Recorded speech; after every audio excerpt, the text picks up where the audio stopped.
জাংকুকের গাড়ি চলে আসে। জাংকুক গাড়িতে উঠতে উঠতে বলে, মিস নট অ্যাওয়ার অফ ল্যাঙ্গুয়েজকে বাসায় পৌঁছে দিয়ে আই ইয়নহু, আমি রিয়েলি টায়ার্ড। ইয়নহু মিটিমিটি হাসছে, মেজাজ গরম হয়ে গেল। মানে লোকটারে মন চাইতেছে গরম কড়াইয়ে ডুবাই তেলে ভাজি করি, বেককল লোক একটা। ইয়নহু আমাকে গাড়িতে বসালো, ইশারায় 1 মিনিট বলে ওইদিকে চলে গেল। আমি ব্যাগ থেকে মোবাইল বের করে গান শুনতে লাগলাম। আপাতত মাথাটা ঠান্ডা করা জরুরি। ইয়নহু গিয়ে জাংকুকের গ্লাসে টোকা দিল। Jungkook glass নামালো। ইয়নহু জানলায় ভর দিয়ে বলে, মেয়েটা তোকে এমনিই দেখতে পারে না, তার উপর যদি এমনি আচরণ চালাস তাহলে তো তোরে কোন একদিন খুন করে ফেলবে। I know what I am doing. Yeonhu পিটপিটিয়ে তাকালো। মেয়েটার কাছ থেকে কিন্তু বেধরম মার খাবি তুই, সাবধান করে দিলাম। দেখলি না কেমনে রাগে লাফাইয়া টেবিলের উপর ধাম করে পা রেখে তোকে হুমকি দিল। আমি তো ভয়ে চেয়ার থেকেই পড়ে গেছি। অনেক বেশি এগ্রেসিভ। যে মেয়ে এমন করতে পারে সে তো খুন। বেশি কথা বলিস না তুই, এখন যা কাজে লেগে পড়। উফ, আমিও আবার বোকার মতো কাকে বুঝাচ্ছি।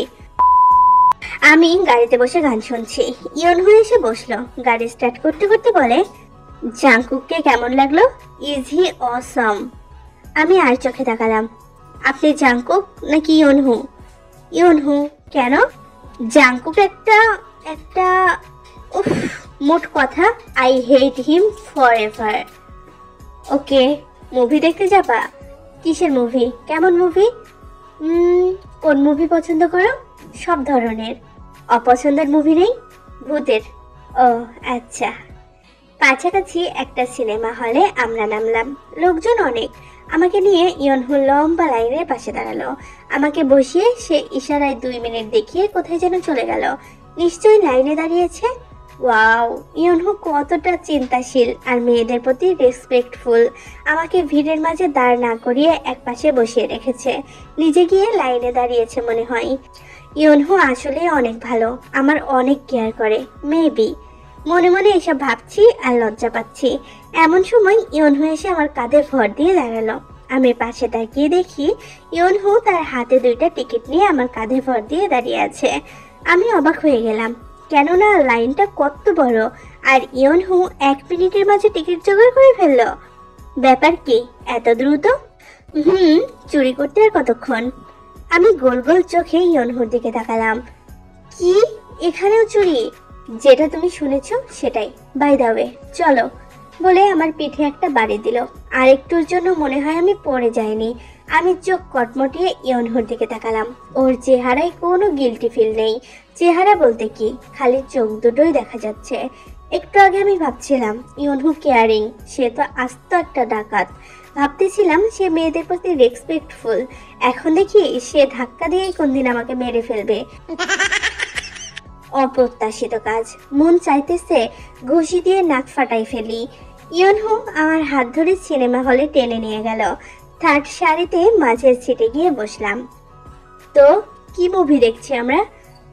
এখনই টের পাবে, কিছুক্ষণের মধ্যেই শুরু হয়ে যাবে। বলেন না, বললে কি হয়? রোমান্টিক। নাম কি মুভির? ইয়নহু কোনো উত্তরই দিল না। কোথা থেকে 2টা পপকর্নের প্যাকেট নিয়ে এলো। আমার দিকে একটা ছুঁড়ে দিল, নিজে একটা ছিঁড়ে মাস্কের ভেতর দিয়ে খাচ্ছে। মানে কি? বলি মাস্কটা খুললে কি হয়? বলছিলাম কি, মাস্ক খুলে তারপর খেলে মনে হয় সমস্যা হতো না আপনার। ইয়নহু এবারেও কোনো উত্তর দিল না। মনটা চাইতেছে একটা রিভলভার নিয়ে এসে ইয়নহুর মাথায় ঠেকিয়ে বলি, বলবি নাকি গুলি মেরে তোর খুলি উড়িয়ে দিব। আমার ভাবনার মাঝে হলের সব লাইট অফ হয়ে গেল। তারপর স্ক্রিনে মুভি দেখানো শুরু হলো। সিনগুলো কেমন পরিচিত পরিচিত মনে হচ্ছে। নায়িকাকে দেখতেই বুক কাঁপতে শুরু করেছে। কাঞ্চনা 2, এটা রোমান্টিক মুভি? Excuse me? আমি রাগে হাত মুঠো করে ইয়নহুর দিকে তাকালাম। ইয়নহুকে যে মারতে যাব অমনি কাঞ্চনা মুভির শুনতেই আত্মা কেঁপে উঠল। ব্যাস, আমি শেষ। গলা শুকিয়ে যাচ্ছে। আমি শুকনো গলায় বললাম, এটা তো ভূতের মুভি। আরে রাঘব আসলেই রোমান্টিক মোমেন্ট শুরু হবে। আমার রাগ এখন অষ্টম আকাশ ছুঁয়ে নবম আকাশে উঠে গেছে। মন চাইতেছে ইয়নহুকে একটা ডলা দেই আর ছুরি দিয়ে কেটে কুচি কুচি করি। হাসির সিনারি আসলে একমাত্র নিজের ভয়টা চলে যায়। ভূতের সিনারি আসলে আমি সিট থেকে নেমে পা গুটিয়ে বসে পড়ি। এই সিনগুলো দেখার সাধ্য আমার নেই। ভয়ানক ভয়ানক সব সিন। ইয়নহু নিজের প্যাকেটের পপকর্ন শেষ হলে পাশে তাকিয়ে আমাকে না পেয়ে নিচে তাকাতেই সে নিজেও ভূত দেখার মতো আটকে ওঠে। এটা আমি চিনতে পেরে স্বস্তির নিঃশ্বাস ফেলল। নিচে কি করছো? সিট তো উপরে। আমি 2 হাত দিয়ে চোখ চেপে রেখেছি। না না না, আমার ভয় লাগে, আমি দেখবো না। আম্মু, কখন শেষ হবে এই মুভি? আমি বাসায় যাব। আল্লাহ বাঁচাও, আমার এবারের মতো বাঁচাও। ইয়নহু পেট চেপে হাসি আটকিয়ে বলে, এতগুলা মানুষের মাঝে তুমি ভয় পাচ্ছ? নিজের দিকে একবার তাকাও, তুমি ভার্সিটিতে পড়ো, অথচ এটা দেখে বাচ্চাদের মতো ভয় পাচ্ছ। বলে হাসতে শুরু করে জাংকুক। আমি কিছু বললাম না, বলারই বাকি আছে। ঠিকই তো, আমি এত বড় হয়েছি কিন্তু এখনো বাচ্চাদের মতো ভয় পাই। ইয়নহু টেনে ধরে আমার সিটে বসালো। আমাদের মাঝের সিটের হ্যান্ডেল উঠিয়ে দিয়ে আমাকে কাছে টেনে নিয়ে আমার কাঁধে আলতো করে হাত রেখে বলে, এখন ভয় পাওয়ার কিচ্ছু নেই, আমি আছি তো। আমি একবার ইয়নহুর দিকে তাকালাম, তারপর চোখ ফিরিয়ে নিলাম। স্ক্রিনে পাগলা বাবার এন্ট্রি হচ্ছে। পাগলামি করা শুরু করতেই সবাই হাসতে লাগলো, কিন্তু আমার হাসি আসতে গিয়েও হাসি আসছে না। কারণ ইয়নহু বাংলাদেশের 17 কোটি লোকের হাসি নিজে একা একাই হেসে গড়াগড়ি খাচ্ছে আর আমার পিঠে বারবার হাত দিয়ে বাড়ি দিচ্ছে। আমি একটা পপকর্ন মুখে নিয়েছি আর ইয়নহু বাড়ি দিতেই মুখ থেকে ছিটকে বেরিয়ে গেল পপকর্নটা। অমনি ওটা 3 নাম্বার সিটের সামনের মুখ হা করে হাসতে থাকা একটা ব্যক্তির মুখে ঢুকে গেল। লোকটা ভীষণ খেয়ে কাশতে শুরু করলো। তার পাশের মেয়েটা তাকে পানি এগিয়ে দিল। আমি ইয়নহুর দিকে তাকিয়ে চাপা গলায় বললাম, ইয়নহু, কি হচ্ছে এটা? এদিকে ইয়নহু হা হা করে হেসেই চলেছে। এই মুভি শেষ হবে কখন? তাড়াতাড়ি শেষ না হলে তো আমি ইয়নহুর বাড়ি খেতে খেতেই মরে যাব। যত সব। Final scene. রাঘব ভূতের কথা শুনতেই নায়িকার কোলে উঠে গেল। এটা দেখে যে ইয়নহু হাসতে হাসতে গড়াগড়ি খেয়ে আমার পিঠে বাড়ি দিতে যাবে, অমনি আমি ইয়নহুর পায়ে জোরে করে একটা পাড়া দিলাম। সে ব্যথায় ইউ করে চিল্লিয়ে উঠল। এবার আমার প্রচন্ড হাসি পাচ্ছে। এখন বোঝ কেমন লাগে। মুভি দেখা শেষে ইয়নহু আমায় বাসায় পৌঁছে দিল। বাসায় গিয়েই আম্মুকে কনভিন্স করতে লাগলাম। জাপটে জড়িয়ে ধরি আম্মুকে। আম্মু আম্মু আম্মু, জানো আমি আজকে খুব খুশি।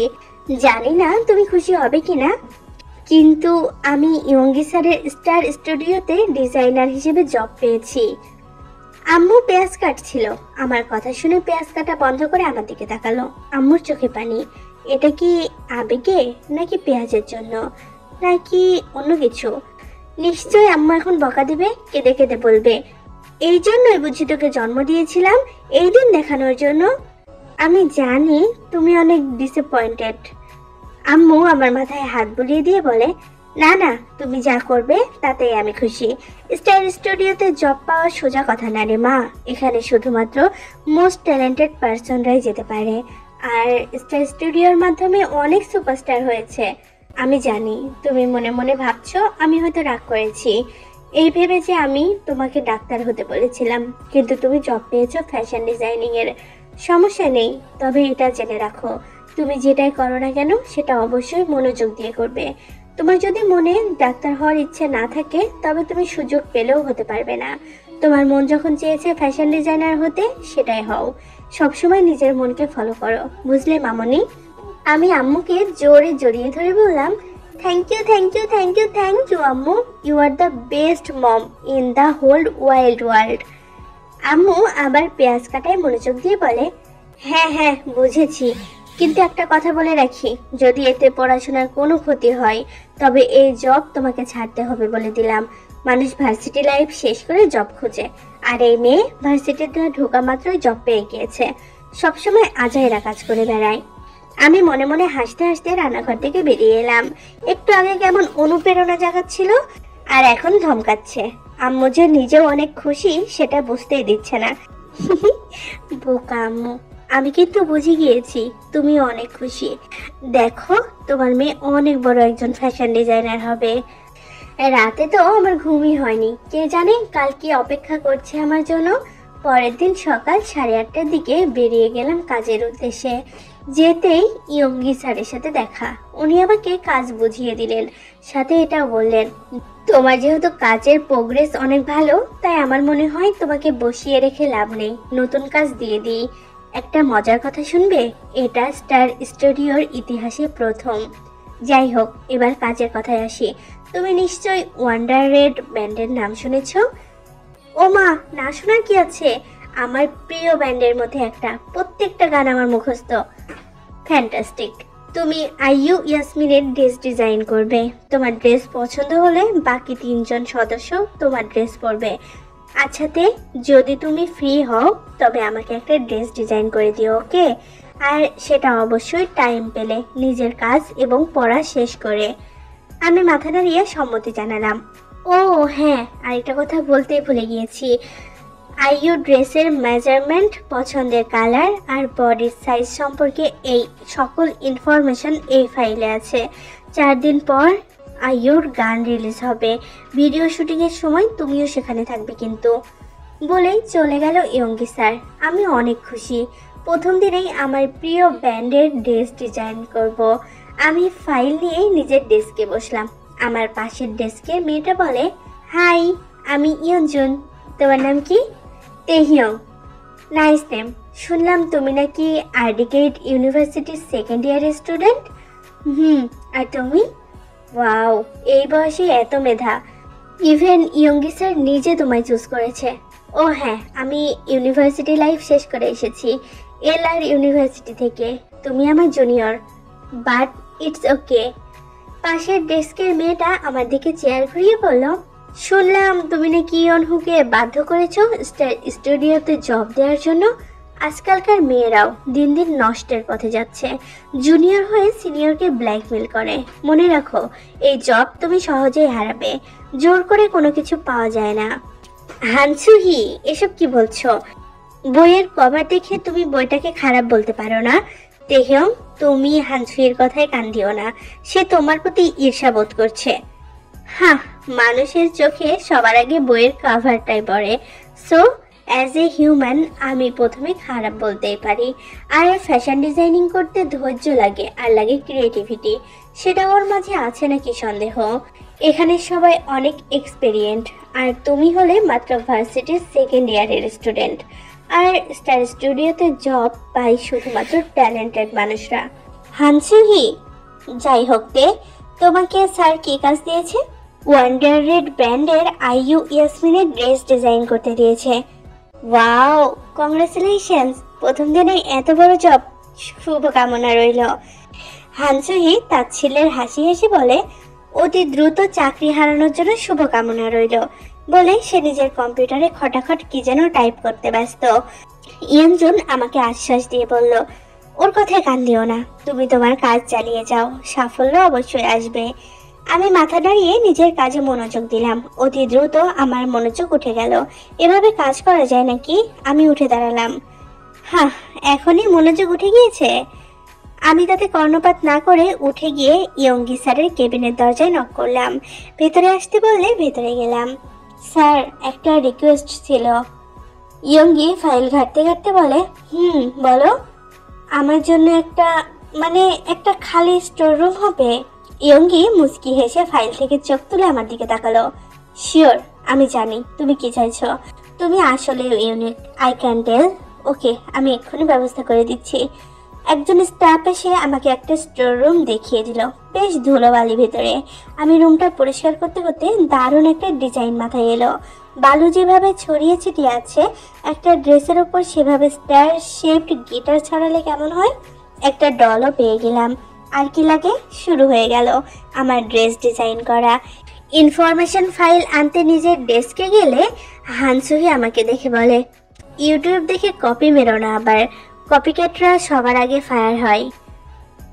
আমার জন্য চিন্তা করার জন্য ধন্যবাদ আপু, তোমার কথা মাথায় রাখবো। বেশি চিন্তা করো না, নিজের মেধা থেকে ড্রেস ডিজাইন করব। তুমি চাইলে তোমাকেও ডিজাইন করে দেবো একটা। হ্যাঁ, তোমার ডিজাইন করা ড্রেস পরার কোনো ইচ্ছে আমার নেই, এখান থেকে গেলেই আমি খুশি হই।